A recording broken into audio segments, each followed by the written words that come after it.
Shooting সেটে হাতির আক্রমণের ঘটনায় ক্ষোভ প্রকাশ করলেন জয়া আহসান। এমনকি শুটিং বন্ধের দাবিও জানান তিনি। এ নিয়ে বন বিভাগের প্রতি আহ্বান জানান দুই বাংলা জনপ্রিয় এই অভিনেত্রী। শেরপুরের গারো পাহাড়ের বনের ভেতর চলছে নতুন সিনেমার শাপলা শালুকের শুটিং। অভিনেতা আব্দুল নূর সজল ও চিত্রনায়িকা শবনম বুবলি অভিনীত এই ছবির দৃশ্যায়ন চলছে সীমান্তবর্তী এক বনের ভেতরে, যেখানে রয়েছে বন্য হাতির চলাচল। ইতোমধ্যে শুটিং থেকে একাধিকবার বুনো হাতির আক্রমণের বিষয়টি নিশ্চিত করেন অভিনেতা সজল।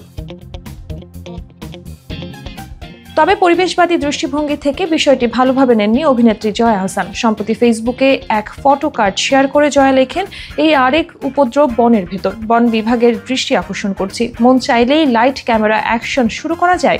তিনি আরও প্রশ্ন তোলেন, মাইকের শব্দ, শুটিং টিমের বর্জ্য, গান বাজনা এসব কি এই সংবেদনশীল এলাকায় অ্যালাউ করা ঠিক?